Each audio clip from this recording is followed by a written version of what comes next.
Alors, juste avant de lancer cette vidéo, j'étais en train de dire que Marvel était en train de faire un peu de la merde avec comment ils gèrent leur propriété intellectuelle. Et ça ne va pas se terminer tout de suite, puisque nous allons parler de la Comic Con de San Diego qui a eu lieu la semaine dernière. Pas mal d'annonces, pas mal d'annonces comics, pas mal d'annonces adaptations, pas mal d'adaptations parce que c'est un petit peu le... Voilà, si vous êtes élitiste comme moi, vous savez très bien que la meilleure des deux Comic Con c'est New York quand vous voulez avoir des annonces comics. C'est comme ça, voilà, la Comic Con comics c'est New York, la Comic Con adaptation c'est San Diego, ça a toujours été, ça fait quelques années que le fossé se creuse. N'empêche qu'on a eu quand même pas mal d'annonces comics chez l'une des deux écuries principales, hein, on va pas la nommer tout de suite, mais voilà. Et puis voilà, on a eu quelques annonces un petit peu en dehors de comics, etc., qui moi m'ont intéressé, donc je les ai un petit peu placés là-dedans.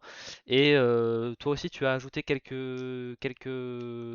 ajouts que je n'ai pas vus, donc j'y vais aveugle, de manière aveugle. Voilà, je réussis la surprise.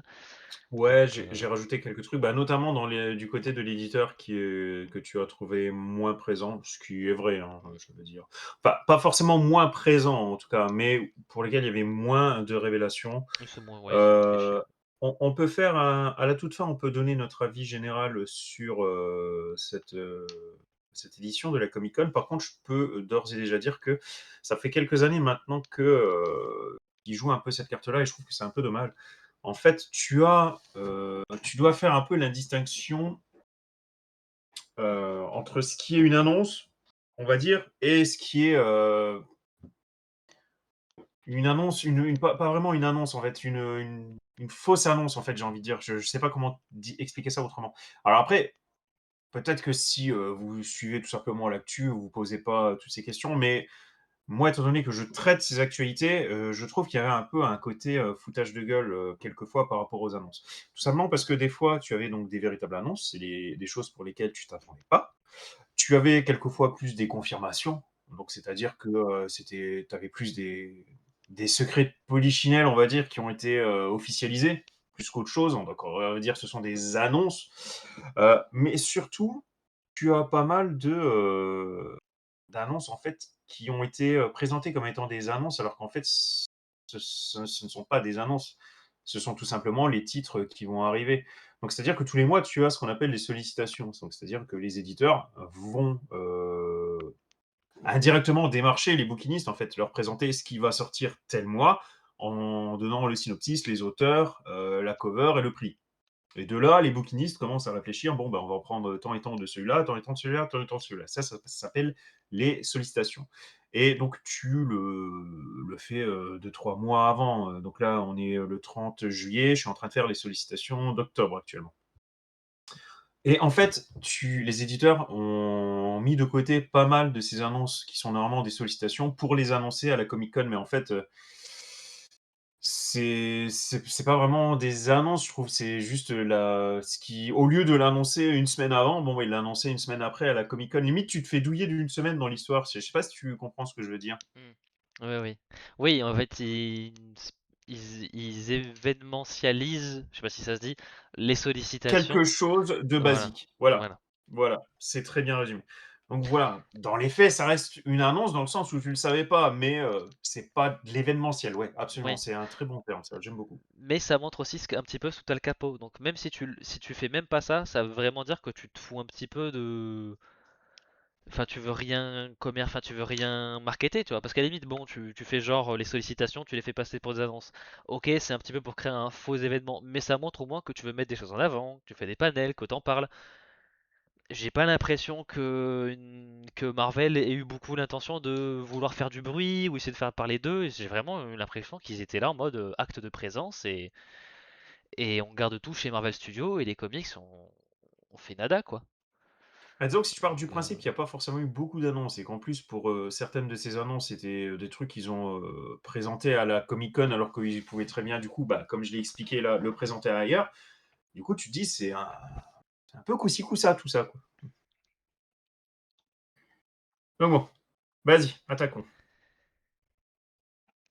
voilà, alors déjà côté comics, déjà si vous êtes un vœu de la vieille, hein, big up à l'émission bien sûr. Euh, Oh, c'est beau. Alors j'ai déjà été taquin parce que j'ai dit comment DC écrase Marvel.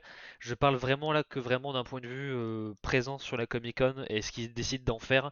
Donc on en reparlera peut-être à la fin pour faire le bilan, mais pour moi il n'y a pas vraiment. Si d'ailleurs je refais une pub MDCU, Bart a fait une news très. Bart, un membre du staff de MDCU, qui a fait une news très pratique où en fait il a un petit peu récapitulé toutes les news qui sont de C'était moi. la. Ah, pourtant c'était marqué Bart sur le. Non, il y a une petite astuce. Ça fait 2 semaines à chaque fois que tu vois Bart ou Adrien, c'est moi en fait. Mais je peux pas poster sous mon nom pour certaines raisons. Ok, Mais ok, c'est ok. moi. Ok, ouais, ok, je pense savoir pourquoi.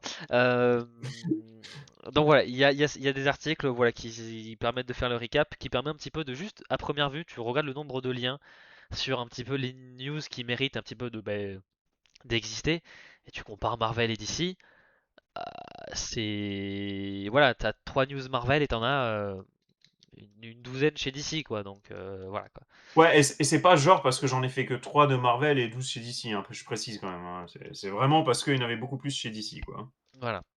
Mais même moi, hein, voilà, je suis pas mal même si je bosse pas vraiment la Comic Con parce que voilà, je suis en train de me murger la gueule.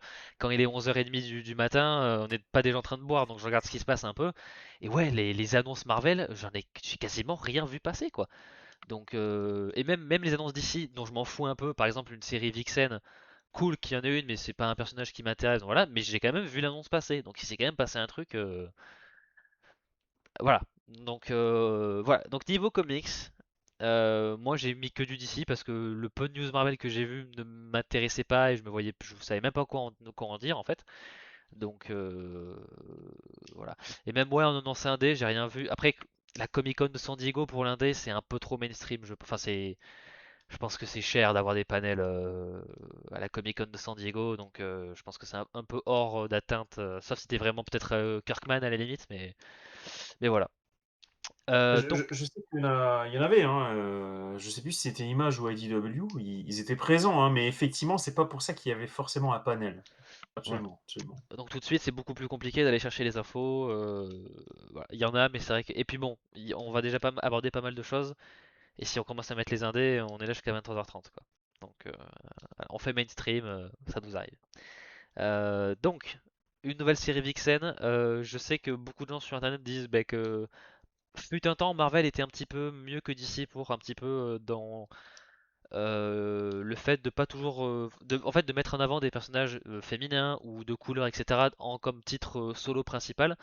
Et là, apparemment, j'ai un peu l'impression que la courbe est un peu en train de s'inverser, ou bah, DC est aussi en train de prendre ce créneau-là à Marvel et à développer un petit peu ouais, des titres où c'est plus souvent des personnages de couleur ou des femmes ou issus de minorités. Donc c'est pas l'essentiel, mais c'est aussi bien que parmi toutes les séries que font Marvel et DC, tu peux garder de la place pour avoir un petit peu de la diversité, quoi. Enfin, c'est même logique, hein, si tu veux un peu refléter le monde tel qu'il est dans toutes tes séries qui sortent, c'est pas mal. Donc, bon, c'est quand même par Stephanie Williams qui, quand même, pas n'importe qui, hein, c'est quand même un nom qui est quand même en train de bien s'installer. Et ce sera dessiné par Carrie Randolph, que je ne connais pas, donc je ne peux pas vous dire. Voilà, mais en tout cas, j'ai trouvé que le cover était plutôt cool. Donc, voilà, nouvelle série Vixen pour ceux que ça intéresse. À Bah, voir. je pense que c'est surtout le deuxième point ici qui est important, à savoir Stephanie Williams, bon, au-delà de la série Vixen, tout simplement parce que ça fait, je crois bien, 2 ans hein, vraiment qu'elle se bat, qu'elle milite pour qu'il y ait une série Vixen, et dans l'idéal, une série Vixen scénarisée par elle, parce que bah, pareil, elle a déjà expliqué en long, large et en travers qu'elle avait une super histoire, qu'elle était prête, machin, qu'elle était au taquet. Donc voilà, 2 ans après, DC Comics lui a enfin donné sa chance. Donc maintenant, j'ai envie de dire qu'elle n'a plus qu'à prouver ses dires. Elle nous a fait 2 ans de teasing. Tous ceux qui aiment le personnage de Vixen attendaient du coup cette annonce. Voilà, l'annonce est là. Maintenant, il n'y a plus qu'à. Ouais, ouais, c'est ce que j'allais mentionner, et Bishop le rappelle. Ouais, je pense que le fait qu'elle soit sur Daredevil, ça a dû pas mal aider. Bon, je pense qu'après, ils ont pas attendu que Daredevil sorte, mais je pense que quand DC a entendu parler qu'elle allait bosser sur le nouveau Daredevil, ils se sont dit, bon, c'est peut-être qu'elle a un truc sous le capot, la Stephanie Williams en termes d'écriture, et qu'on peut lui faire confiance, donc voilà. C'est pas la même. C'est pas la même? Bah si, pourtant c'est Stephanie Williams qui est sur. Non, moi aussi, une fois, je croyais, mais c'est Stéphanie Phillips sur Daredevil. Ah, je confonds les femmes. Ah bah Bishop aussi, mais pour moi c'était les. Là, je vais vérifier, Mais mais alors attends, parce j'avais que. déjà vérifié à ce moment-là. Attends. Mais en vrai, pour moi aussi dans ma tête, c'était. Mais alors du coup, Stephanie Ou alors je Williams. m'étais planté lors de mes vérifications. Non. Non, Stéphanie Phillips pour Ok, Daredevil. mais alors du coup, Stephanie Williams, j'ai vu son nom passer pour autre chose récent. Alors, elle a fait parler d'elle il y a pas longtemps, je ne saurais plus dire pourquoi, mais c'est pas pour Daredevil du coup. Ok, bah alors c'est peut-être pour ça, j'ai dû tout mélanger. Attends, si je mets Bah, tu comics. pas le seul, hein, puisque j'avais regardé aussi, du coup, au moment de faire la news, parce que Euh, Stéphanie Phillips et Ellie Garbett pour Daredevil, qui effectivement marche très bien. Stephanie Williams. Euh, Ah, mais voilà, c'est parce qu'elle va reprendre. Apparemment, c'est parce qu'elle va reprendre le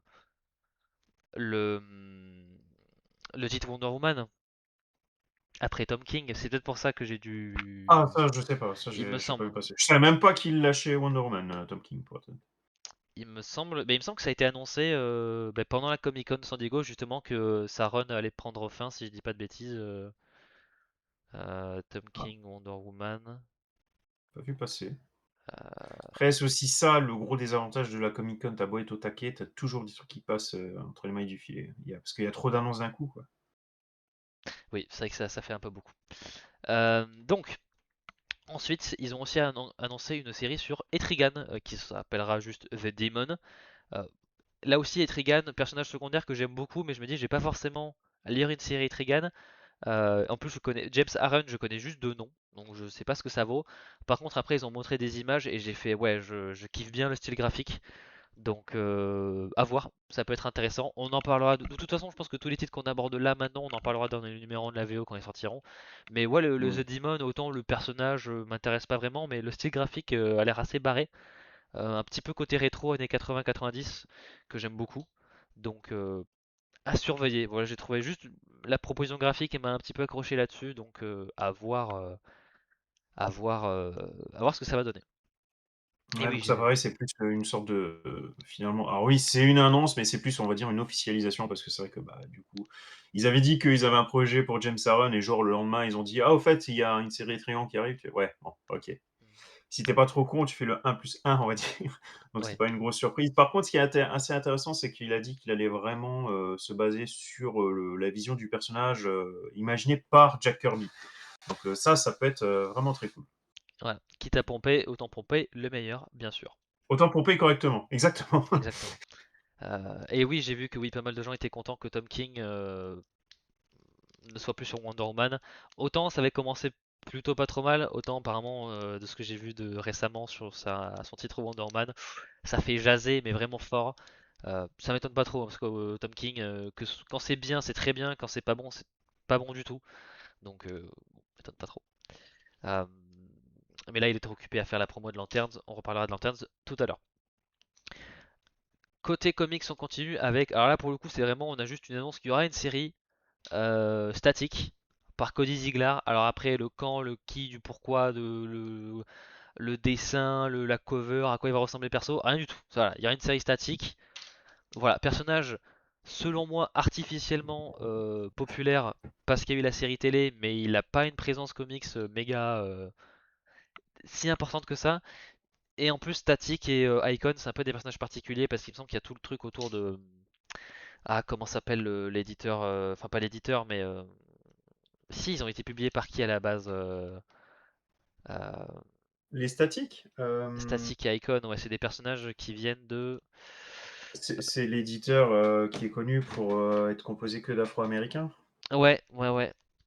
C'est non, faut que je regarde, je sais Je plus. sais plus le Et nom, mais quand je vais voir, je vais faire ah oui, et ça me saoule quand je fais ça. oui, bah voilà. Mais il me semble, voilà, ça a peut-être été racheté ou un truc comme ça, donc ça a toujours été un peu, ça a été un peu compliqué au niveau Milestone Comics. Milestone, voilà, tout à fait. Donc ça a toujours été un peu compliqué les statiques et les icons et tout ça. Mais là ils Static sont. Dr. Bishop, tu connais peut-être l'animé, c'était Static Shock à Mm, l'époque. ouais, ouais. C'est oui, c'est plus connu sous le nom de Static Shock. Et là pour le coup, ça avait été assez populaire à l'époque. Euh, voilà. Donc là aussi, série centrée sur un personnage de couleur noire. Un petit peu de diversité, ça peut être pourquoi pas. Et s'ils arrivent à en faire quelque chose. J'avoue que Cody Ziegler, je ne connais absolument pas. Donc Moi non plus. Là, c'est vraiment, on a juste le fait, voilà, ça va être là et puis après, on sait pas plus. Oui, là, c'est vraiment genre, ils vont en avoir une, hein. Tout comme, genre, elle peut sortir dans 6 mois, du coup, hein. Oui, voilà, c'est, et puis ça peut être aussi annulé dans 6 mois, enfin voilà, on sait ce que ça vaut. On aura aussi, par Scott Snyder et Sanford Green, un one-shot. Alors toujours centré autour de tout ce qui se passe autour de All-In, de l'univers absolu, etc. Évidemment, ça concerne Darkseid, qui s'appelle Darkseid versus The World, et ça va un petit peu détailler un petit peu tout son parcours de Darkseid classique à Darkseid Prime, l'infuseur de l'univers absolu. Donc voilà, donner un petit peu plus de profondeur à ce qui s'est passé et à la création de l'univers absolu, hein. Voilà, de toute façon c'est Scott Snyder, donc on se doute que c'est pas forcément très loin de cet univers-là, parce que voilà, Scott Snyder en ce moment, c'est un petit peu lui, l'un des architectes principaux de l'univers absolu. Scott Snyder, jusqu'à présent sur l'univers absolu, ça fait du bon taf. Sanford Green, c'est un bon dessinateur. À voir, là aussi, peut-être qu'on en parlera dans le numéro de la VO, même si j'aime pas trop faire les one-shots, mais tant pis. Vu qu'on je fais un suivi quand même pas complet, mais quand même assez soutenu de l'univers absolu, ce serait un peu con de passer à côté. Et si ça permet un petit peu de d'éclaircir certains points sur le pourquoi du comment, du lore, de la création de l'univers, ça peut être pas mal. Voilà, surtout qu'en plus il y a d'autres one-shot special qui vont sortir autour de l'univers absolu, notamment du côté de Batman. Donc, euh, donc voilà, à voir ce que ça vaut. Euh, Ah oui, Matt, après, ça ne reste qu'un petit pas dans ce qui devrait être un mouvement plus généralisé de représentation de toute la richesse de l'humanité, mais ça reste DC et Marvel, hein, donc même quand ils font des efforts, c'est des efforts tout petits comme ça, et on vit dans un monde tellement déréglé qu'on a appris à se satisfaire de peu, malheureusement, mais, euh, mais voilà. Mais c'est quand même bien de souligner quand ils font même peu d'efforts, c'est bien de le souligner qu'ils en font un petit peu quand même. Alors ça c'est un de tes ajouts, non, il me semble, si je dis pas de bêtises. Ouais, quelques trucs, que j'ai vu que tu n'avais pas forcément mis, ou bon, voilà, ça peut être intéressant à dire. Il y a un one shot, Absolute Black Canary aussi qui a été annoncé. Hem Donc on va dire que c'est, un spin-off, hein, finalement de, Absolute Green Arrow, et en tant que tel, du coup, En tant que tel. chronologiquement parlant, il sera à placer entre, Absolute Green Arrow 6 et Absolute Green Arrow 7. Donc voilà, hein, vraiment une petite parenthèse, mais qui, visiblement va s'annoncer quand même assez importante, parce que, les scénaristes ont expliqué que c'est dans ce numéro-là que l'on va apporter, une conclusion à plusieurs points d'intrigue des 6 premiers numéros de Green Arrow, qui, je vous le rappelle, à la base était prévu, hein, pour 6 numéros, et qui finalement va être un petit peu prolongé d'une autre poignée de numéros. Donc ça sera par Pornsak Pitcheshot et Belen Ortega. L'autre annonce, c'est un autre one-shot cette fois. Tu connais bien Martin, puisqu'il s'agit d'une suite à Absolute Batman Arc M Special. Mhm. Donc cette fois, il portera le nom de Absolute Batman Beyond Arkham Special. Par contre, ce n'est pas pour ça qu'il y aura vraiment le côté futuriste. Là, l'idée, c'est vraiment de se focaliser sur les Arc M, et j'ai bien dit les Arc M, et pas juste le Arc M que nous connaissons d'ores et déjà. On mettra en avant notamment, pour la première fois, un personnage quand même qui est assez récent, hein, dans l'univers de Batman, au niveau de la galerie des méchants, mais qui est très vite monté en puissance. C'est vrai qu'il a été très vite apprécié, qui est donc le Professeur Pig. Donc voilà, vous aurez droit à un absolute Professeur Pig. Apparemment, le numéro se focalisera pas mal sur l'histoire de ce personnage, ses expériences et le rôle un peu de ses différentes arcs au sein de l'univers absolute. Donc je pense que l'un comme l'autre, ça peut être des numéros intéressants à lire. Et je pense clairement que Urban Comics devrait les glisser dans les parutions VF, soit à un endroit, soit à un autre. Oui, Je me oui, fais pas trop de soucis. vu le succès Pour du l'Absolute titre. Black Canary, c'est pas bien dur, hein. Il suffit de le rajouter dans le Absolute Green Ouais. Arrow et c'est réglé. Pour le Absolute Arkham Special, le premier, il l'avait déjà fait pour la VF, je sais plus. J'ai Je les. sais pas si on est encore à ce stade-là. On n'y est peut-être pas arrivé encore, je sais plus. peut-être dans le prochain, je sais plus. C'est vrai que je suis tellement la VO que la VF me brouille un peu le cerveau à ce niveau-là. Donc, Bah, d'un autre côté, ils ont bien mis celui de Warren Johnson, celui où il pète des. ça aurait été une connerie de pas le mettre hein, pour le coup en même temps. Certes, mais il ne fait pas partie vraiment C'est du vrai. run de Scott Snyder. Donc, c'était pas une obligation. Ça aurait été très con de ne pas le mettre, mais c'était pas une obligation. Donc, ils l'ont fait, ce qui me fait dire que celui-là, tôt ou tard, il paraîtra aussi. D'autant plus que là, pour le coup, en plus, c'est écrit par Scott Snyder, quoi. Ouais. Ouais, dans le chat, ça dit que c'est pas dans les deux premiers tomes, et ce sera peut-être dans le troisième tome. Et ouais, en termes de chronologie de Ok, numéro, troisième tome, ça me paraît pas déconnant. donc à voir. Ouais, apparemment, il est dans le tome 3. Ok. Côté Absolute, on a eu voilà alors là alors pour le coup là c'est une vraie annonce et c'est pas juste de la sollicitation puisqu'on nous a dit que dans les prochains numéros d'Absolute Flash, on allait avoir petit à petit l'introduction des titans, euh, notamment de Cyborg, et on nous a révélé à quoi allait ressembler Victor Stone en tant que Absolute Cyborg. Et là aussi c'est la même philosophie que d'habitude, c'est et si c'était bien flippant sa mère et horrible et dégueulasse. Et ça l'est. Il y a un côté un petit peu. Ça me rappelle un personnage avec une sorte de bras complètement surdimensionné par rapport au reste du corps.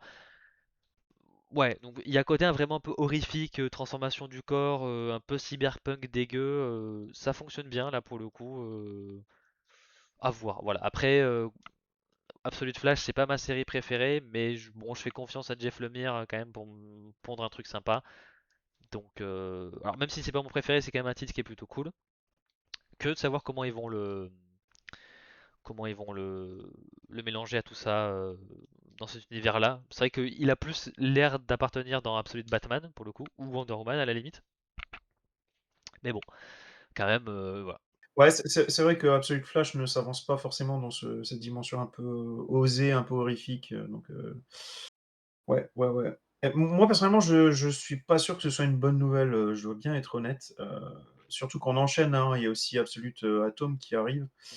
Mm, Euh, je trouve que ça fait beaucoup. J'ai un peu peur que Jeff Lemire soit un peu obligé du coup de se disperser dans un titre Absolute Flash qui est peut-être déjà un petit peu à la traîne par rapport aux autres titres absolutes. Juste si on compare avec les autres titres absolutes, hein.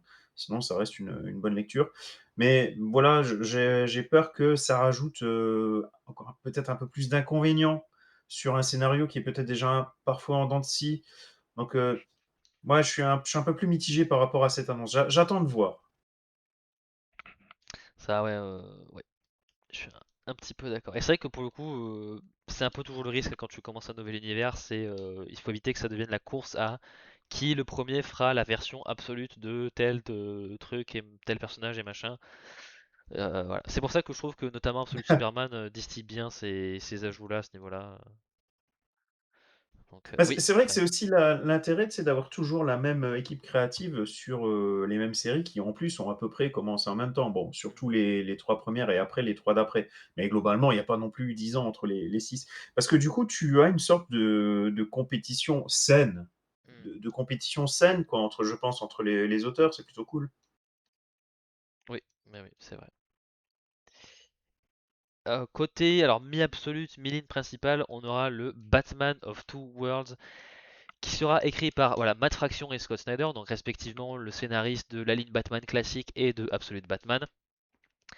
Et côté dessin, là pour le coup, c'est pas les mêmes dessinateurs que d'habitude, puisque ce sera euh, probablement Javi Fernandez et Nick Derrington, qui remplacent du coup Dragota et Jiménez. Petit clin d'œil évidemment à Flash of Two Worlds, qui était le crossover entre. Alors, crossover.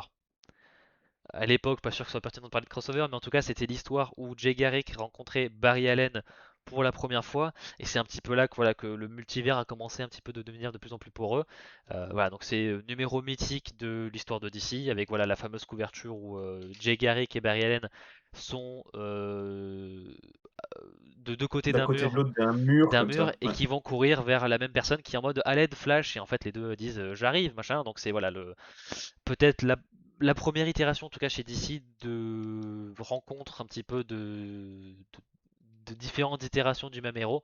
Donc voilà, petit clin d'œil avec ce Batman of Two Worlds Après, à voir comment ils vont formuler ça. Est-ce que ce sera vraiment, est-ce qu'ils vont être vraiment côte à côte pour résoudre un problème ou justement ce sera les deux enquêtes sur l'un sans vraiment jamais se rencontrer? Est-ce que c'est le fameux signe de... C'est la deuxième, ils l'ont dit. C'est pour ça que c'est un peu dommage parce que là, Ouais, pour le coup, par rapport au titre, on est vraiment juste sur du clin d'œil, hein, pas ouais, plus. Parce que effectivement, c'est pas vraiment une rencontre, contrairement au numéro Flash, hein, où t'as dit, tout ce que tu as dit était totalement juste, où les deux Flash, là, pour le coup, se rencontraient. Là, les deux Batman, ils l'ont déjà dit, ils se rencontreront pas. C'est plutôt, vous avez tous les deux exactement le même problème, chacun dans son univers, et voilà. Qu'est-ce que vous faites? Et donc, ok, tu peux du coup comparer, on va dire, la méthodologie des deux ouais, Batman. Mais pas de rencontre. ouais. Dans un sens, c'est un peu frustrant. Et dans un sens, je trouve que c'est malin de leur part, quoi. Ils font tout pour pas aller trop vite et en même Hmm. temps, ils te font monter un peu la sauce. C'est ce que C'est du j'allais dire. marketing, c'est pas con. C'est qu'à la fois j'aime bien l'exercice du... T'as le même problème, vois comment les deux diffèrent dans leur manière. Je trouve que l'exercice est cool. Ça permet aussi de peut-être pas rusher l'introduction, ou en tout cas oui, ouais, la rencontre entre ces deux mondes-là qui veulent, je pense, garder pour un event, machin, comme il avait fait pour un peu pour DCKO. Mais DCKO, personne s'en souvient, machin, enfin voilà. Mais l'avoir appelé comme ça, c'est lourd de sens. Donc c'est un peu con de ne pas les avoir fait se rencontrer alors que tu appelles ça Batman of Two Worlds. Donc bon, pour le public lambda qui a pas la référence de Flash of Two Worlds, tant pis. Mais pour les lecteurs un peu avertis, moi j'ai vu Batman of Two Worlds, j'ai juste vu le titre et j'ai fait ah putain ils vont vraiment le faire et tout parce que j'avais Ah bon, aussi, hein, bien sûr. le Flash en tête. Donc c'est peut-être pas plus mal hein, qu'ils se rencontrent pas maintenant parce que je pense il faut qu'ils gardent ça pour vraiment une histoire singulière et pas un one shot un peu paumé au milieu de nulle part. Et voilà, il faut qu'ils gardent ça pour un crossover qui réunit pas mal de trucs. Donc voilà, en tout cas bon, solide équipe créative, il y a rien à redire. Oui, bien sûr. Ça me fait toujours bizarre de ne pas voir Absolute Batman dessiné par Dragota parce qu'il a tellement imprégné son style dans l'univers que. Mais bon, Oui. euh, je reste quand même ouvert, bien évidemment. Euh, Après, concernant la fameuse rencontre entre les deux univers, donc à la base, elle était prévue pour fin 2026. Maintenant, on commence à te parler de fin 2027. Personnellement, je pense que si ça continue de cartonner, ça sera encore repoussé. Ils vont pas se gêner. Pourquoi presser les choses si tout va bien, hein? Vous voyez, Scott Snyder, à la base, ça devait être un truc, on va dire, qui tient sur à un an, un peu plus. Et là, il te parle déjà d'avoir des plans pour 100 numéros. Ça va pas s'arrêter demain, hein. ah ouais. Ouais, c'est bien. Pour une fois qu'ils vont pas trop vite et qu'ils prennent leur temps, et c'est bien. Oui, je suis Là, d'accord, tout comme la multiplication des séries qui est avérée, mais qui est maîtrisée, hmm, ça part pas dans tous les sens de manière exponentielle, ça me va bien. voilà. En Oui, mode, on en arrête une, on t'en met une autre, ça me ouais, va bien. voilà. Ils attendent que Martian Manhunter se fasse pour commencer Canary, machin, tout ça. Donc bon, c'est voilà. Si ça grandit de manière un petit peu vraiment, on voit comment ça se passe petit à petit, de temps en temps on accélère un peu mais pas trop, je trouve que ça très bon départ pour l'univers Absolute, ça fait plaisir. Yes. Oui, en plus voilà, il y a la série animée Absolute Batman, Oui, en plus, ouais. voilà, donc là je me fais pas de Encore une soucis. raison de pas Voilà. finir trop tôt, effectivement. Très bonne surprise pour ma part, le Batman Shadow of the Bat. Alors Batman, juste Shadow of the Bat, parce que je crois que The Shadow of the Bat c'est un titre qui existe déjà, qui date des années 80 ou 90, je sais pas. Euh, Ce sera voilà un nouveau titre par Dennis Camp et Rabia Rodriguez qui sont les créatifs de Absolute Martian Manhunter qui est mon titre préféré de l'année dernière. Je suis en train de faire le deuxième arc, c'est toujours aussi bon. Donc voilà, c'est une équipe créative que maintenant je vois les deux ensemble. Voilà, ma curiosité est là, mon intérêt est Mhm. là, donc je vais suivre ce qui se passe sur. J'en parlerai dans les numéros de la VO.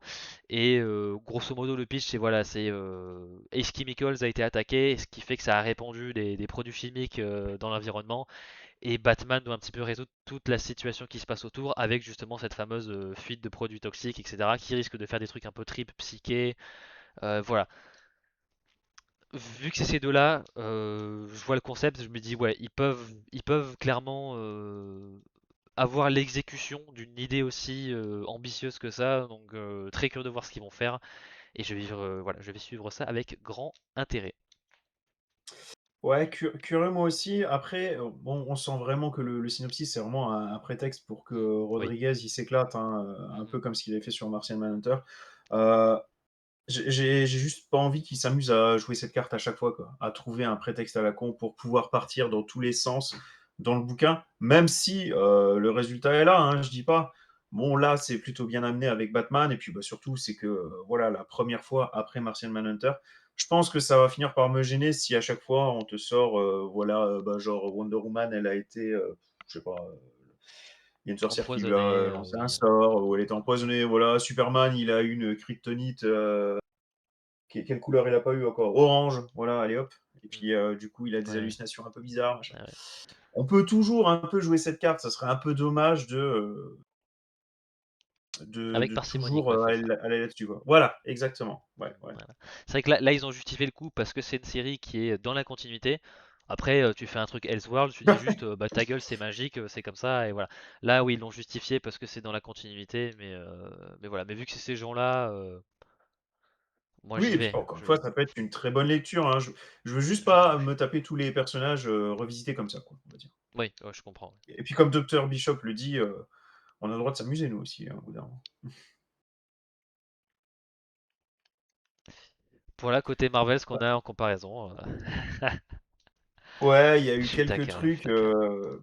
Bon, C'est très alors léger, déjà, il hein. y a une mini-série Predator versus Punisher qui a été annoncée, voilà. Donc effectivement, assez classique, ça tiendra en 4 ou 5 numéros. Tiens, je n'ai même pas noté les auteurs, mais je peux vous les trouver.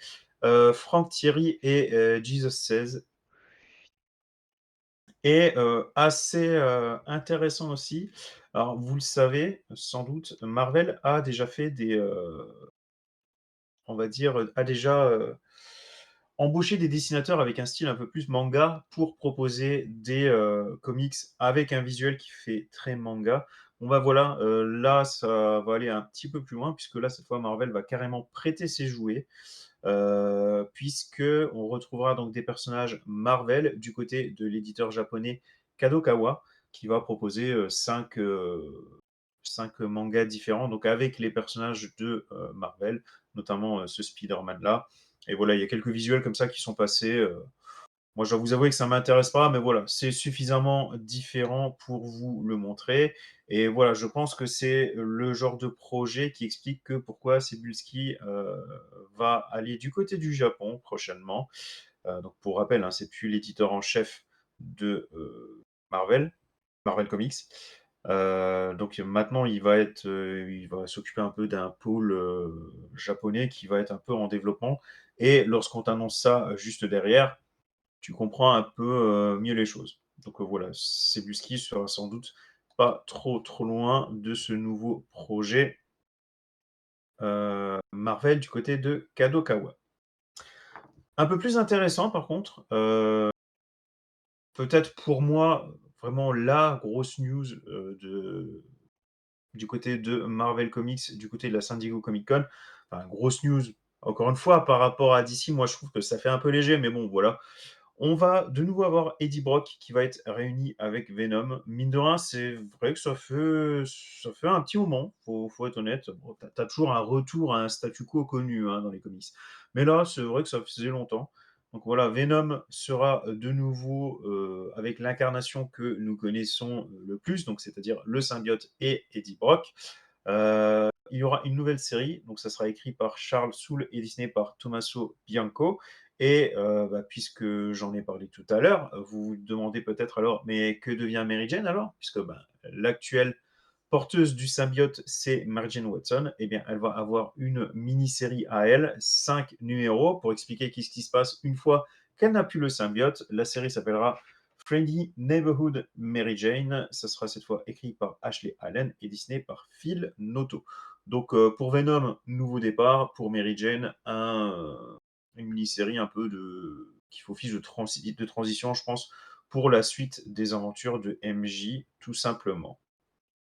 Ah, Charles Soule, c'est un nom quand même qui revient très très souvent. Oui, oui. Sur Star Wars notamment. Le GOAT. Absolument. Charles Soule, il a fait aussi des bons trucs chez Marvel. À ma connaissance, il a pas fait beaucoup de choses chez DC. Y a rien qui me vient en tête. Non, tu le retiens surtout, déjà, avant toute chose, pour Star Wars, où effectivement, c'est un nom qui revient très très très souvent. Mhm. Et du côté de Marvel, lui, il y a des Ouais. choses aussi. Je crois que Charles Soule, il a bossé sur un titre Superman Wonder Woman pendant la New 52. Mais au-delà de ça, y a rien qui me vient en tête. Mais oui, après, c'est l'un des architectes de la Haute République et tout. C'est pas. Gars sûr, gars sûr. On arrive du côté des adaptations et là aussi, ben, je garde un meilleur bilan de ce qu'a proposé DC. Euh, Là pour le coup, Marvel Studios a un petit peu proposé des trucs, mais a pas été si généreux que ça. Euh, Notamment, voilà, parce que voilà, l'attraction principale de cette année pour Marvel, c'est évidemment Avengers Doomsday. Euh, et j'ai pas trouvé la bande-annonce très très bien. Pas mauvaise non plus, mais bah, déjà en comparaison par rapport aux autres projets de super-héros, que ce soit Clayface ou Green Lantern, et ben c'est moche. Voilà, on va pas, je vais pas y aller par quatre chemins différents. Même quand je voyais les bandes annonces de Brand New Day, c'était plus joli que ce Avengers Doomsday. Donc un peu toutes mes craintes des frères Russo étant incapables de réaliser un bon film et en dehors des films Marvel, ça montre bien que là, si tu leur enlèves en plus les béquilles de conclure la saga de l'infini et machin, ben là ils vont devoir construire quelque chose avec déjà des jouets qu'on leur prête parce que évidemment on retrouve les Thunderbolts, on retrouve les 4 Fantastiques, on retrouve les Avengers plus classiques, donc des gens qui ont été travaillés par des films qui n'ont pas été faits par les Rousseau. Donc là, les deux frères se retrouvent avec tout un bac à sable, notamment pour les Thunderbolts et même les 4 Fantastiques, avec c'est des bons films hein, qui les ont amenés. On a appris à s'intéresser à ces personnages-là parce qu'on a eu des bons films quand même. Et là, on les retrouve et j'ai un peu peur qu'on retombe dans une sorte de paresse qui était pas très gênante à l'époque d'Infinity War et d'Endgame parce que justement, avec les personnages qu'ils avaient, ils avaient réussi à en faire quelque chose de plutôt bien. Ils avaient réussi à bien conclure et à bien équilibrer. Tout le monde n'avait pas forcément été très respecté, notamment Captain Marvel qui a été écarté artificiellement parce que ben, elle est trop pétée, hein, et les personnages trop puissants, ben, à écrire c'est très compliqué. Et là, bon, ouais, le film il est même moins beau qu'Infinity War, il est moins beau qu'Endgame. Je suis pas sûr que les gens en aient suffisamment à faire des personnages qu'on nous montre, même si les films ont été bons, ben, ça fait que quelques années hein, que vraiment on prépare ce Doomsday, et encore ce Doomsday quasiment pas préparé. Et la bonne annonce, je la trouve pas, ça nous apprend pas vraiment grand chose, ça nous montre que des choses qu'on avait plus ou moins déjà vues. On voit quand même le premier aperçu de Doom, le costume est pas mal. Bon, Robert Downey Jr. c'est un bon acteur. J'aurais préféré que ce soit quelqu'un d'autre, quoi qu'il arrive, mais bon, avec ce choix-là, bon, bah, c'est un bon acteur, la voix a l'air pas trop mal. En fait, j'ai l'impression que ce qu'ils ont montré à la Comic-Con derrière les portes closes et qu'ils n'ont pas montré au public avait l'air plus intéressant que l'abondance qu'ils ont montré au grand public, qu'ils ont mis en ligne. Donc, comme premier vrai aperçu de bande-annonce, je trouve que c'est pas hyper alléchant en fait. Ça me montre rien qui me donne vraiment méga envie.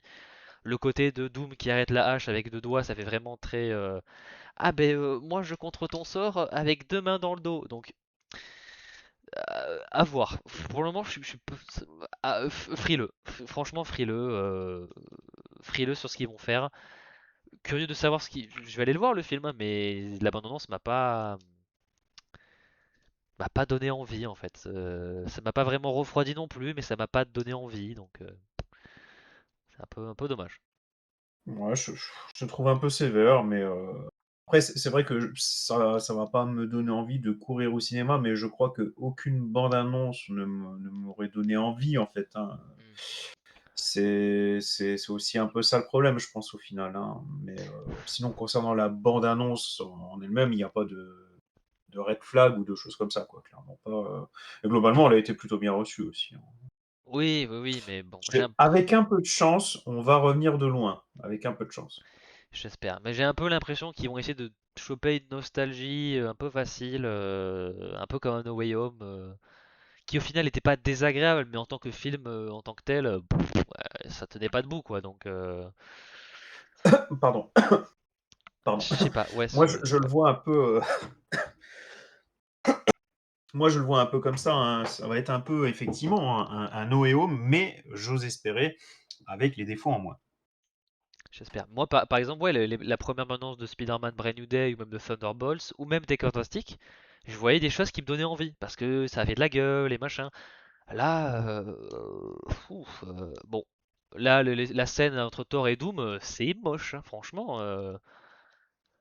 ton film il coûte Ah, je sais pas combien de millions de dollars. c'est ce que j'allais dire. Le film, il coûte cher, on en attend beaucoup. Du coup, je sais pas si tu peux te permettre de faire un truc aussi différent comme ils l'ont fait avec Thunderbolt ou les 4 Fantastiques, qui, voilà, c'était différent, c'était bien, mais je pense pas qu'ils peuvent s'amuser à expérimenter pour le film là, quoi. Faut un peu plus taper dans les valeurs sûres, quitte à Ouais, taper aussi, du coup, un peu plus dans le conventionnel. Là, par exemple, mais le principe de la surenchère, bah oui, bah évidemment. ouais, mais Bah ouais, tu mais peux bon. faire classique, mais bien fait. Par exemple, enfin, la première Ah, c'est plus bande-annonce dangereux. de.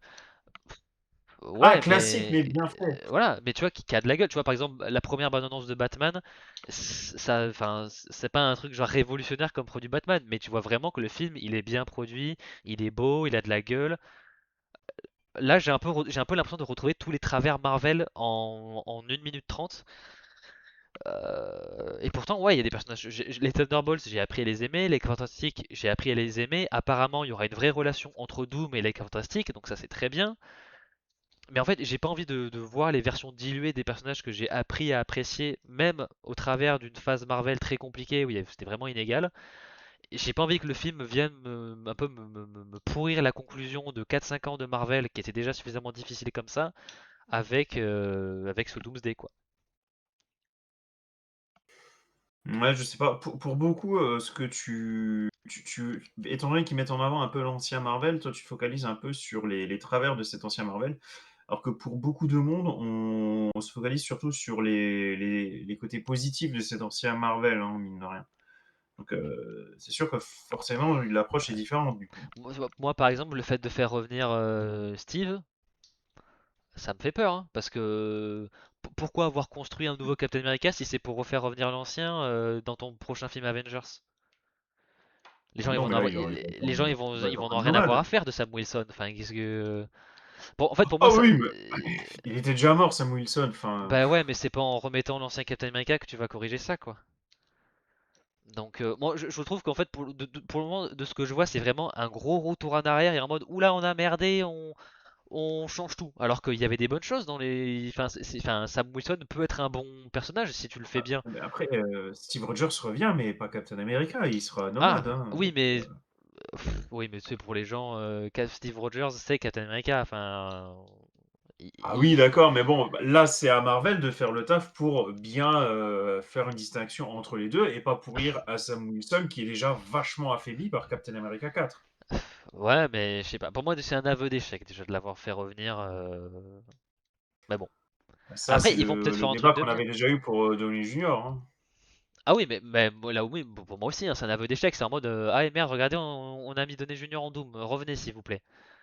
Ça montre que pour moi là en fait tout ce que je vois du film c'est alors peut-être que ce sera bien mais en termes de premier aperçu c'est vraiment j'ai l'impression de on sort le parachute de secours quoi et c'est rarement enfin, faire des décisions créatives par réaction et par peur de la réaction euh, attention ça peut c'est Spider-Man 3 quoi c'est vraiment on met du Venom parce que Venom est populaire et machin et bon. Voilà. Mais je souhaite que le film soit bien, hein. N'allez pas croire que je suis un hater pur et dur. J'ai envie que le film soit bien. J'espère que le film sera bien. Mais il faut me montrer mieux pour que je sois plus enthousiaste. Ouais, après il y a des théories comme quoi Steve il sera méchant et tout. Mais bon, s'il peut manipuler Mjolnir, c'est que Sur le il sera principe, pas. ça aurait été cool, mais bon, là, par contre, ça serait vraiment gros, quoi. Genre, t'as Downey Junior et, Hmm. et, Evans. et- et- et Chris Evans en méchant, bah, ça fait un peu Ah trop, ouais. quoi. On passe aux annonces parce que voilà, c'était la seule bande-annonce Marvel Studios de la SDCC. On passe aux annonces pour un petit peu le futur un petit peu plus lointain, avec pour moi la surprise de côté Marvel, avec ce Ghost Rider qui a été annoncé. Cool, le personnage est bien. Bon, est-ce qu'ils vont faire Blaze ou Ketch? À mon avis, ils feront Johnny Blaze, je pense. Euh, mais voilà, on sait pas encore, etc. C'est Ryan Gosling qui est, voilà, ça fait un moment qu'il disait que s'il devait jouer un super-héros, il aimerait bien jouer celui-là, donc c'est cool, il a le personnage qu'il a envie de faire. Ils font le film, par contre c'est Sean Levy à la réal. J'ai envie de me foutre en l'air. Voilà, on va rester pas trop graphique. Voilà, c'est un petit peu voilà, c'est le glaçage de merde sur le gâteau qui a l'air bon. C'est voilà, c'est Sean Levy, c'est pas un bon réalisateur. Voilà. Sean Levy, c'est le réalisateur notamment de Real Steel. Quand j'étais gamin, je l'ai bien aimé, le film était feel good machin, mais après il a fait que des films Ah, bien aimé Netflix aussi. pas ouf et pas très beaux. Il a fait Deadpool 3 que je trouve relativement moyen, et là aussi c'est un film qui est moche. Donc me faire un film Ghost Rider qui est un personnage qui a beaucoup, c'est un personnage qui a beaucoup de sauce comme on dit. Il a ça, il a beaucoup d'aura, il a beaucoup de présence, il doit être un peu, voilà, il est charismatique, hein, Ghost Rider, et me le donner envers un gars qui fait des réals plates et grises et moyennes, ça me donne pas envie. Donc là aussi j'espère que, alors il va faire un film Star Wars bientôt. Peut-être que ce film-là me fera mentir et que ce sera un bon film Star Wars. Je l'espère. Je suis fan Star Wars, j'espère que tous les films Star Wars seront bons. Mais pour le moment, de ce qu'il m'a montré Sean Levy, il n'y a rien qui m'excite, il n'y a rien qui me donne envie. C'est jamais horrible, hein, c'est pas un Catwoman 2004 ce qu'il fait, machin, mais c'est toujours des choses très, ouais, très lisses, très plates, sans aspérité, très moyen. Donc, à moins que son Star Wars me fasse changer d'avis en mode ah ouais, quand on lui donne une grosse licence avec un gros budget, et il y a aussi Gosling dans Starfighter, donc le film que Levy va faire pour Star Wars, si ce film-là, Star Wars, est bien, ça me donnera plus confiance. En tout cas, là, pour l'instant, tout dans le projet me donne envie, sauf le réalisateur, et c'est un peu con parce que ben, c'est quand même une pièce maîtresse quand même du projet, donc euh, j'espère, j'espère, j'espère que ce sera bien. Voilà. Ouais, Petite anecdote. Pardon, vas-y, vas-y. j'avais bien aimé aussi Real Steel. Je l'ai vu il y a très longtemps, dans l'avion en revenant du Maroc ou de la Martinique, je sais, de la Martinique. Euh, voilà, c'était feel good, c'était sympa. Mais récemment, ce que j'ai vu de lui, il a fait Free Guy notamment, il a fait The Adam Project.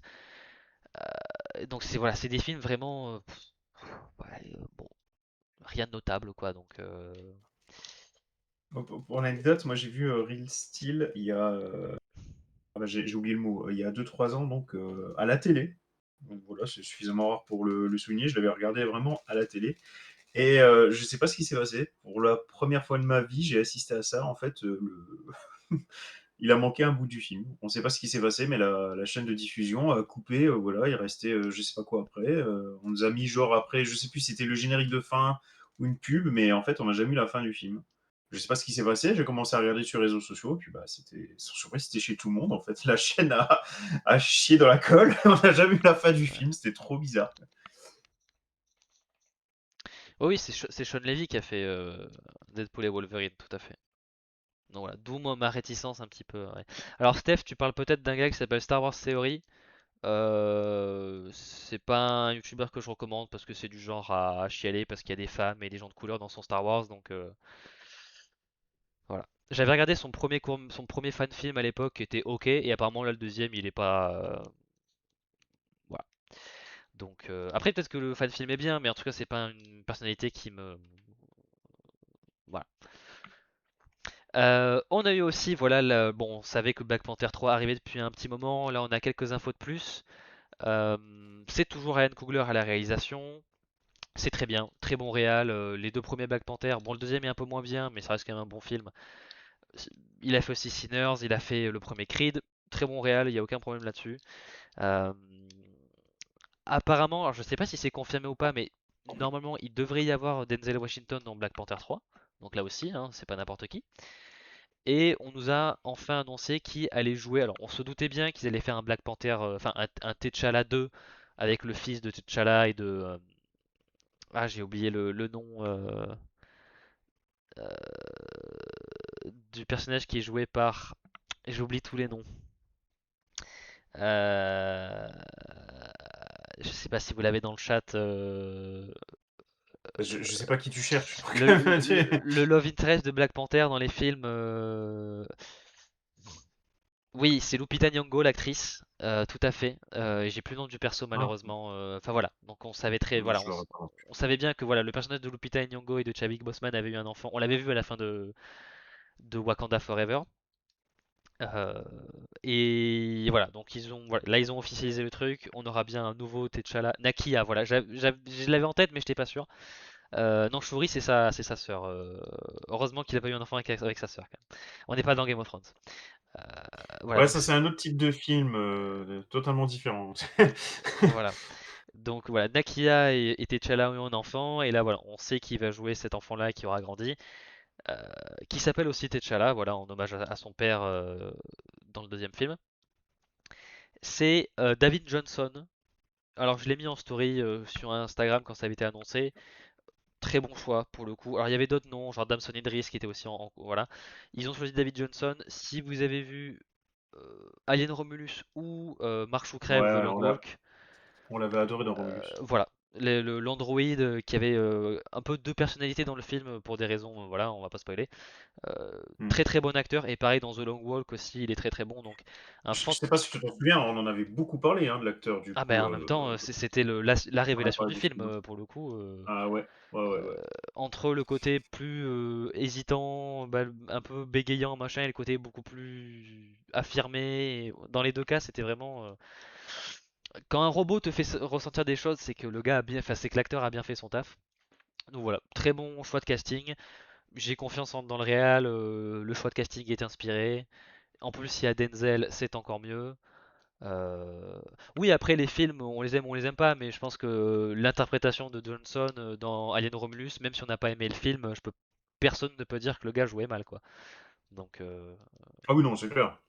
voilà. Donc bon là, Black Panther 3, c'est moins surprenant.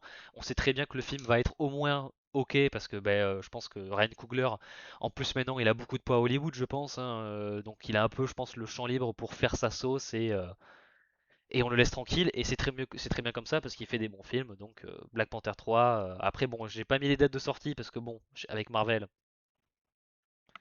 ça va changer hein, sans doute. Donc voilà. Je connais pas assez la filmographie de Denzel Washington pour avoir vu son évolution. Je pourrais pas te dire. Côté d'ici, on a eu quelques trucs sympathiques quand même. Pas des grosses surprises, on n'a même pas eu de surprise du tout. Mais on a eu quand même des bons trucs, avec notamment Euh, pas mal de nouvelles choses sur la série Lanterne qui sort mine de rien dans 2 semaines, hein, un petit peu plus de 2 semaines. Donc Qui est une surprise pour moi, hein. Tu te rends compte, ils ont fait une bande-annonce lanterne et dedans il y a il du y a du Green vert. Lantern. Pour moi, c'est une surprise. C'est un peu le constat que j'ai vu pas mal de gens dire, c'est en mode pourquoi vous avez pas commencé la campagne marketing par ça quoi. Même déjà que la Bah oui. deuxième bande-annonce était déjà meilleure que la première, et là la troisième est encore meilleure que la deuxième. On m'aurait montré ça dès le début, je serais en mode ouais vous avez compris l'exercice quoi. Donc comme la deuxième bande-annonce qui était ouais meilleure que la première, je le redis, même constat pour la troisième, quoi. Alors c'est normal, on se rapproche plus de la sortie de la date de sortie de la série, donc on peut montrer un peu plus de choses, un peu plus d'éléments de l'histoire. On sait qu'on aura les Manhunters, on a perso Sinestro, on sait qu'on va avoir des changements du shape-shifting, etc. Voilà, donc ouais, alors déjà Sinestro, peut-être pas aussi violet qu'on pourrait, voilà, peut-être pas aussi betterave en termes de couleur qu'on pourrait l'imaginer, c'est pas le plus important. En tout cas, l'acteur, il a vraiment, en termes de casting, enfin, c'est Sinestro. Alors oui, il est un peu vieux, mais c'est aussi le même problème qu'avec Hal. Pour moi, ils auraient dû mettre des gens plus jeunes. Même Hal aurait dû être plus jeune, mais bon, bah, en partant de ce postulat-là, ouais, enfin, ouais, c'est Sinestro, quoi. Le gars, il a la tête de l'emploi, même au niveau de la voix.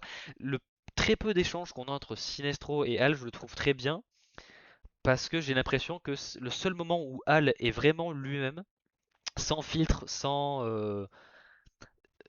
drague quand il voit la flic en question. Enfin, voilà, sans masque, Hal sans masque, c'est quand il parle avec Sinestro et je trouve que c'est très révélateur de la relation qu'ils ont. Je pense que une des meilleures Oui. répliques dans les comics Green Lantern, c'est Alors Sinestro est déjà un connard depuis des années, enfin ils se sont déjà, enfin voilà, il est dépassé, il est déjà passé de la couleur jaune, il est peut-être revenu à la couleur verte, c'était peut-être pendant le New 52, donc il y a déjà la relation très compliquée où Hal était l'apprenti et Sinestro elle était le mentor. Il y a eu trahison de Sinestro et machin, et Sinestro est revenu. Et je sais pas, Hal est en train de dire, genre après tout ce que t'as fait, j'ai du mal à croire qu'on ait jamais, enfin, je me pose même la question de est-ce qu'on a pu être amis un jour. C'est un truc comme ça, hein, je récite pas par cœur. Et Sinestro répond, c'est ça le côté tragique, c'est qu'on sera toujours amis. Et même quand ils sont ennemis, Sinestro et Hal, il y a un truc de, ils se comprennent, même s'ils sont du côté opposé de comment établir l'ordre dans la galaxie. Il y a un truc où ils sont plus similaires qu'ils ne veulent l'admettre l'un comme l'autre. Et le côté de la seule fois où Hal dit dans toutes les bandes annonces qu'on a vues que en fait ben John, j'ai peur de John parce que c'est mon remplaçant, c'est avec Sinestro. Et je trouve que ça me fait tellement être rassuré sur la série et sur les personnages et sur les relations entre eux. J'ose espérer. J'ose espérer qu'ils ont compris les personnages qu'ils adaptent. Donc voilà. Rien que cet échange-là, ça m'a fait un petit peu respirer, souffler. Donc ils ont même un peu corrigé le costume pour qu'il soit un petit peu plus vert quand il va voir Sinestro. Donc je pense qu'ils prennent à cœur un petit peu les feedbacks. Donc c'est très très cool. Et oui, en effet, on a un petit peu plus de vert dans cette bande-annonce. On a un petit peu plus de planètes extraterrestres aussi. On les voit aller. On nous introduit les fameux Manhunters. Donc pas les Martiens, mais les Manhunters. Hein, donc les. Alors, si dans la série ce sera le même lore que dans les comics, c'est donc le corps galactique qui était là avant les lanternes, qui ont fini par péter un câble et commencer par exterminer plein de gens. Donc on voit Hal et John aller sur une planète où il y a des grandes ruines. Alors est-ce que c'est la planète des Manhunters? Est-ce que c'est la planète d'Atrocitus? On sait pas trop quoi pour le moment, mais c'est bien. Ils gardent un petit peu du mystère, mais en tout cas on voit plusieurs planètes extraterrestres. On voit Sinestro, on voit John et Hal ensemble sur d'autres planètes, donc on sait qu'il y aura des expéditions. On voit des espèces de lasers venus de l'espace. On voit l'anneau en train d'être rechargé auprès de la lanterne. On voit Hal qui fait une tornade avec. On voit des constructions, que ce soit John ou Hal. On voit un oiseau, on voit un décapsuleur, on voit je sais pas, une sorte de foreuse bizarre. On voit une tornade, on voit une sorte de anneaux d'énergie avec. Donc voilà, on voit des constructions, on voit du verre, on voit l'espace. Donc en fait, toutes les craintes qu'on avait un petit peu au début, même la relation entre John et Hal, j'ai l'impression qu'on a vu plus de choses et je pense que plus ou moins toutes les grosses craintes qu'on avait dès la première bande-annonce sont pas forcément complètement annulées, mais sont, je pense, beaucoup moins inquiétantes pour nous deux. Enfin, je veux pas parler à ta place, mais j'ai l'impression que t'as un peu le même constat Non, où. c'est le cas et je rejoins la majorité des gens, en fait. Je comprends pas, pourquoi on n'a pas, alors pas forcément mis la bande annonce là en premier, mais pourquoi on n'a pas mis plus ce genre, en tout cas, de bande annonce dès le début, quoi. C'est vrai que ça, je crois que je comprendrai jamais cette décision, quoi. Ouais, Là, effectivement, tout à coup, j'ai envie de voir la série, tandis qu'avant, j'avais envie de voir la série. Pourquoi? Parce que j'adorais Green Lantern et que j'aime souffrir. Là, j'ai envie de voir la série parce qu'il y a peut-être moyen que je passe un bon moment. Ah, c'est voilà. quand même différent, quoi. Et ça fonctionne parce que le trailer est assez populaire, il fait des très bons chiffres et tout, donc est-ce que c'était pas parce que des fois on pourrait croire que quand tu vas trop dans le lore et quand tu vas trop dans vraiment la spécificité de ce qui fait l'univers lanterne, tu pourrais perdre des gens et machin. Et ben là ils ont montré ce qui fait plus, voilà, ils ont montré plus d'espace, plus de construction verte. Euh, on a vu Guy, on a vu Al, on a vu John, on a vu Sinestro, on a vu des planètes extraterrestres, on a vu un méchant qui se transforme devant une nana ou je sais pas quoi, et tout le monde a l'air d'apprécier, ça fait des bons chiffres, donc des fois, rester vrai à ton univers, eh ben ça porte ses fruits, quoi. Donc voilà, voilà. Donc j'aurais dû mettre une lueur bleue quelque part parce que l'espoir m'envahit que finalement, ce sera peut-être bien, ce sera peut-être bien cette série finalement. Oui, il faut garder l'espoir. Voilà, il faut mettre notre Anneau bleu. anneau bleu. Voilà. Tout ira bien. Qui est peut-être mon corps préféré d'ailleurs, les Blue Lanterns. C'est pour ça que sur Ouais, MDSU, je me souviens. c'est pour ça que sur MDSU, ma photo de profil, je crois que c'est Kyle Rayner quand il a l'anneau bleu, si je dis pas de bêtises. Parce que j'adore les Blue Lanterns. Je crois que c'est pas vraiment la Comic Con de San Diego, mais vu qu'on a eu aussi une bande-annonce de Clayface, je l'ai inclus là-dedans, hein, voilà, formule all inclusive, hein, on met tout dedans. Euh, voilà, pas grand-chose à redire sur le trailer parce que c'est plus ou moins ce qu'on avait vu dans le premier trailer avant. On voit un petit peu plus de vraiment peut-être sa forme finale en tant que vraiment masse d'argile dégueulasse. On voit un petit peu plus d'effets de transformation du corps, etc. Sur ce niveau-là, c'est là vraiment très cracra, donc pas grand-chose à redire. Le côté body horror a l'air bien, le film a l'air bien réalisé, bien produit. Après, voilà, on n'en sait pas plus, mais bon, ça a l'air d'être bien joué, etc. J'ai à peu près le même avis que pour la première bande-annonce. Je trouve que pour le moment, il garde bien le côté spécifique de film d'horreur corporel, machin. Voilà, si le film au final il est comme ça et qu'il prend vraiment le parti de on est classé R, on a un scénario, en tout cas ouais, un scénario, un concept de scénario de base qui est fait par un gars qui sait écrire l'horreur, bon, ça devrait être bien, voilà, quand même. Et pour le coup, c'est ce film-là qui, moi, vraiment soit va me conforter dans l'idée que le DCU va bien respecter son engagement de avoir des genres uniques, des voix uniques dans ses films et pas juste des films de super-héros d'action lambda. On va vraiment proposer des films plus d'horreur, plus dans l'espace, plus western, machin. Donc c'est ce film-là qui me fera dire est-ce que le pari de on tente des choses différentes au niveau des genres sera réussi ou non. Voilà, c'est un petit peu avec celui-là qu'on verra bien si c'est bien parti ou pas là-dessus. Voilà. Mais Je crois que je l'ai pas vu encore moi, voilà. donc je peux pas dire. Mais pour le moment, l'abondance m'a pas rendu plus frileux, mais pas m'a pas rendu plus excité. Enfin, j'ai envie de le voir hein, parce que le film a l'air cool, mais voilà, c'est dans la continuité de la première bande annonce. Ça peut être cool. Voilà, si s'il respecte bien les choses. Ah, après le truc, moi, c'est pour le DCU au sens large que je me pose énormément de questions et ce film-là ne va pas nous aider à y voir plus clair au sein du DCU il va être vraiment à part, quoi. Donc bon, enfin à part, il fera partie du DCU, quoi, mais ça va être une parenthèse, quoi. Oui, ce sera dans son coin. On verra pas Batman, hein, je pense pas. Alors ouais, Desert Stark, le truc des Non, il l'a Manhunters, déjà dit. le truc des Manhunters qui peuvent se transformer. Je sais pas si c'est un truc je sais pas d'où ça vient. Et même le côté transformation qu'on voit, ça a l'air d'être un truc organique et pas mécanique. Donc c'est peut-être une fausse piste, je sais pas trop. Là aussi, à voir ce qu'ils vont faire. Ouais, je sais pas trop.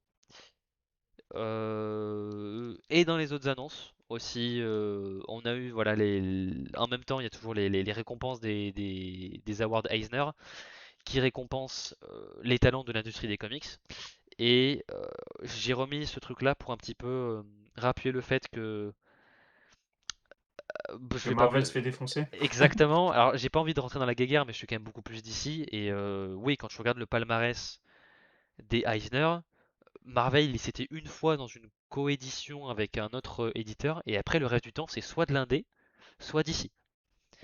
Donc bon, Ouais. habituellement, c'est toujours un peu d'ici qui a du succès au Eisner, mais bon, au bout d'un moment, faut se réveiller quoi. Enfin, pour moi, c'est indicatif de. En plus, en ce moment, c'est vraiment très indicatif de ce que fait Marvel.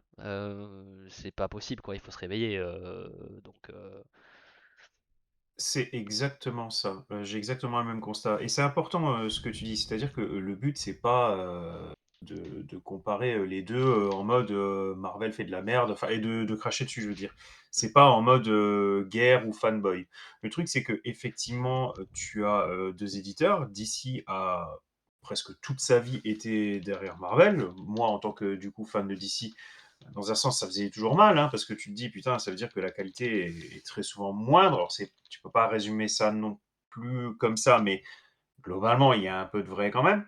Et là, tout à coup, tu as DC Comics, et notamment à travers sa lignée absolue, qui plie Marvel en deux en termes de vente, mais qui en plus, en termes aussi de qualité, donc c'est-à-dire vraiment le succès commercial et du coup le succès ouais. critique, Critique défonce Marvel. Et critique des là, c'est lecteurs et aussi exactement ce que de tu dis. l'industrie quoi. Parce que là, pour le coup, les Eisner, c'est Exactement. vraiment très de l'industrie par Du l'industrie quoi. public et des professionnels. Voilà, Mm, ouais, ouais. exactement. Et dans ces cas-là, l'expression que tu as utilisée, c'est exactement celle que j'ai en tête, c'est: «Il faut se réveiller les gars. Ouais. ça va pas là. Faut vraiment se réveiller au bout d'un moment. C'est assez révélateur de la qualité globale des œuvres que nous propose Marvel depuis quelque temps. Mm. Franchement, Et peut-être aussi le fait que là DC soit en tête maintenant, justement, c'est peut-être le réveil de DC en mode ah ben on est derrière Marvel avec le MCU et tout. On va faire des trucs plus osés, plus créatifs. Donc, et après, moi, c'est vrai que là, on pourrait en rester là. Et vu que moi, je suis plus d'ici, je pourrais me dire, ah ben vous avez vu, d'ici, c'est les meilleurs parce qu'ils ont plus de Eisner. Sauf que quand t'écrases la compétition quelque part, tu finis par devenir fainéant. Tu vas te reposer sur tes mmh lauriers. Donc, moi, j'ai aucun problème avec ce que Marvel ait des Eisner. Au contraire, parce que ça permettrait vraiment d'avoir bah, du bien partout et ouais, que il un y ait équilibre. ouais, qu'il y ait un équilibre et qu'on veuille s'améliorer, qu'on se batte pour avoir les appréciations, les récompenses, et ça ne sera qu'encore mieux pour les lecteurs. Mais là, ouais, DC est partout, donc qui dit que d'ici dans 5 ans, il se dit ah ben on défonce tout au niveau critique, vous avez vu, on peut se reposer, on peut y aller tranquille, et après peut-être qu'on aura encore une chute de qualité de trucs d'ici, machin, donc c'est pas bon non plus. Le risque. Voilà. Mais ouais, C'est on dit toujours que quand tu as une compétition entre 2 organismes, c'est toujours le fan le gagnant. Et donc si tu as pas de compétition parce qu'il y en a un qui vraiment, explose ouais. l'autre, bah, Ouais. Alors, dans un monde capitaliste comme le nôtre, c'est pas toujours vrai cette assertion. Là, pour le coup, par contre, dans les comics, oui, si t'as un qui domine l'un comme il faut, c'est jamais très très bon. Mais là, pour faire un petit récap bref, par exemple, le meilleur one shot, l'annual de Daniel Owen Johnson sur Absolute Batman. La ouais, meilleure on en série a parlé tout à régulière, l'heure. c'est Absolute Batman. La meilleure série limitée, c'est Absolute Martian Manhunter. Le seul nom moi que j'ai vu Marvel, c'est dans la meilleure publication pour jeune public. Et c'est voilà, c'est coédité avec Abrams Fanfare et Marvel, donc je pense qu'Abrams Fanfare ça doit être un truc pour le jeune public. Mais après sinon oui c'est que soit des trucs plus indépendants ou du DC quoi. Donc mais voilà donc parmi les titres série limitée, one shot, série régulière c'est du DC. Ensuite on a meilleur scénariste, donc c'est Abrams Fanfare, donc Mariko Taraki. Meilleur auteur, c'est Jamal Campbell pour DC. Meilleur artiste encreur, Rodriguez pour DC pour Absolute Martian Manhunter. Meilleur cover, Javier Rodriguez, là aussi pour ses travaux chez DC. Euh, et pareil, meilleure colorisation, Jordi Belair sur oui, Absolute Wonder Woman, The Nice House by the Sea. Euh, Ouais, et, puis tu et- et toujours pour des d'autres c des, travaux, mais même pas chez Marvel, c'est chez des indés. Donc en fait, au bout d'un moment, il faut se réveiller Marvel, quoi. tu toujours des Eisner Awards qui sont, plus prestigieux que d'autres, Oui, plus attendus que d'autres, mais comme les Oscars, comme, partout. ouais. Et là, lorsqu'on te dit que DC Comics effectivement, cette année a dominé les autres éditeurs, pour le coup, en plus, c'est vraiment au niveau des catégories les plus attendues, hein. Bah ouais, meilleure série régulière et limitée et one shot et ensuite au niveau de tes artistes, on a genre 3 sur 4 et ils ont fait des trucs chez toi. Ça de quoi être Euh, fier, hein. Non, c'est clair. voilà, après il y a beaucoup d'indés aussi dans les travaux et machin, mais voilà quand même, c'est pas Après, dégueu. ce qui peut être extrêmement intéressant, là, pour nous, donc nous, en tant que fans de DC, c'est que si, DC Comics s'en met un peu plus dans les poches, avec un peu de chance, ils vont peut-être, oser d'autres choses. Ça peut être aussi, être intéressant pour nous. Ils sont pas obligés de se cantonner à leurs valeurs sûres, parce que, les ventes sont, assez, bon, je peux pas trop dire si c'est légère ou pas, mais en tout cas, là, clairement, elles sont bien supérieures, donc clairement, il y en a plus dans la poche, donc peut-être qu'ils peuvent se permettre plus de choses. Un peu comme Urban Comics qui a déjà dit que, ils sont obligés de faire du DC Comics de faire du Batman pour oser des choses un peu différentes de temps en temps. Voilà, ils auront peut-être un peu la même logique, du côté de DC Comics. On croise les doigts. On a eu aussi, moi je crois que c'est peut-être le dernier point de ce sujet San Diego Comic Con, avec le Seigneur des Anneaux, voilà, avec la série Les Anneaux de Pouvoir. Première saison que j'avais trouvé un petit peu mitigée mais sympa. Deuxième saison que je trouve qui s'était vraiment améliorée et que j'avais même plus apprécié que la saison 2 de House of Dragon, alors que je préfère l'univers du Trône de Fer que celui du Seigneur des Anneaux. Mais ouais, il y a eu pas mal d'améliorations avec cette saison 2 et là pour le coup la saison 3 on arrive vraiment dans le nerf de la guerre avec tout ce qui est forger l'anneau unique, etc. Les bandes annonces qu'on a vues, ça a de la gueule, ça donne envie. Ça se voit que c'est une très grosse prod Amazon, mais le budget comme pas possible derrière. Alors le trailer, enfin le poster officiel c'est celui-là, donc bon c'est couleur orange comme voilà la lave du monde destin, voilà la création de l'anneau unique, etc. Par contre j'avoue que j'adore encore plus le poster qu'ils ont juste mis pour comment diffuser les épisodes. Alors parenthèse, diffuser les épisodes en faisant 1, 4, puis 5, 6, puis 7, 8 sur 3 semaines, qu'est-ce que c'est que ça? Qu'est-ce que vous faites? Vous faites n'importe quoi. Euh, je comprends pas. Pourquoi vous sabotez votre... Faites un épisode par semaine. Faites trois épisodes d'une semaine, puis un par semaine, à la limite. Mais qu'est-ce que vous faites, quoi? Genre, vous sabotez... Bon, bref. Voilà. En tout cas, j'aime beaucoup le poster à droite. Et de ce que j'ai vu de la bande-annonce, ça a l'air cool. Ils ont montré aussi une sorte de truc, genre l'envers du décor, machin aussi. Ils vont amener Simon Pegg pour faire la voix d'un Balrog. Je n'attends que de voir ce qui va se passer. Et en plus, vu les descriptions de la scène et tout, ils ont l'air d'avoir fait leur devoir en termes de lore Tolkien. Et en plus, voilà, j'ai mis le gif un petit peu d'un affrontement entre Sauron et le Balrog. Ça a de la gueule. Voilà, ça a une très belle série. Donc là aussi, j'attends. Oui, oui, d'ailleurs, la série Lanterne, c'est un par semaine. Dieu merci, ça fait plaisir. Donc voilà, j'attends Tiens, aussi cette saison 3 du Seigneur des Anneaux, les Anneaux de Pouvoir avec impatience. Qu'est-ce que tu vas nous je mettre sais pas encore? si on le voit du coup. Non, c'est pas une Ah connerie, oui, c'est pour revenir un peu sur les ventes. Voilà, ah donc j'ai oui, retrouvé, ah oui. donc là, ce sont les ventes, qui allaient du 14 au 20 juillet. Donc c'est quand même, récent, de 2026 bien sûr. Et bon, vous pouvez voir que DC est vraiment, au-dessus et c'est quelque chose qui, n'était plus arrivé, depuis je sais pas combien Assez de longtemps, temps oui. avant que, DC ne lance, l'univers absolu. Donc voilà, Marvel, attention, hein, ils sont pas en train de supplier les banquiers, hein, ils sont loin de la banqueroute, hein. Mais entre effectivement le succès commercial et critique qui décroissent, il serait peut-être temps un peu de se secouer, hein. Tu la connais l'anecdote comme quoi en plus Scott Snyder, genre il avait postulé chez Marvel juste avant de balancer son Absolute Batman et Marvel avait dit non. Et ils ont dû se mordre les doigts le jour-là. Ça me dit quelque chose. Je dois pas connaître tous les détails, mais ça me dit quelque chose, un truc comme ça où oui, Marvel a dit Anecdote de non dingue quand et même, hein. ben c'est pour ça qu'il faut que Marvel se réveille, hein, parce qu'ils vont commencer. Là, ils commencent à creuser l'écart d'ici. Faut faire gaffe, hein. Et toutes les décisions de on annule des trucs et des machins. Alors, ce qu'ils vont faire avec Zdarsky sur Avengers, ça a l'air intéressant, mais attention, hein, faut pas non plus tout le mettre dans le même panier. Enfin, faut pas tout miser sur le même truc en espérant que ça va être la solution providentielle, quoi. Même si l'event est bon et qu'il y a quelques conséquences derrière, ça touche essentiellement la série Captain America, effectivement, hein. Donc tu peux pas dire que Marvel se réveille s'il y a une série qui cartonne. Bon, ça veut pas dire qu'il y a que celle-là qui est bonne, hein, on l'a dit. La série de Stéphanie, alors du coup Phillips sur Daredevil est bonne aussi. Après, est-ce que ça veut dire genre qu'elle fait les ventes d'Absolute, j'en sais rien, Green Lantern, je suis pas sûr. Ben non, mais ils ont été parce qu'ils l'avaient, hein, leur univers absolu, hein, c'était l'univers Ultimate, sauf qu'ils ont décidé de tout boucler et de manière abrupte. Donc tant pis pour eux, hein, au bout d'un moment. Voilà. Et je finirai ce point Seigneur des Anneaux par cet affrontement entre Balrog et Sauron. Si vous n'êtes pas peut-être expert du lore, techniquement Sauron et un Balrog ce sont les mêmes types de créatures dans l'univers du Seigneur des Anneaux.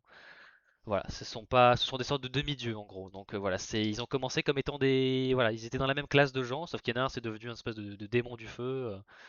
Donc voilà, ça risque d'être un affrontement assez équilibré, sympathique. Donc voilà, c'est la bonne vieille fantasy bien classique, mais quand c'est bien, bah c'est bien, c'est bien. Ah, ah bah voilà. Allez, et les Comic Con, c'est toujours des gros sujets quand même.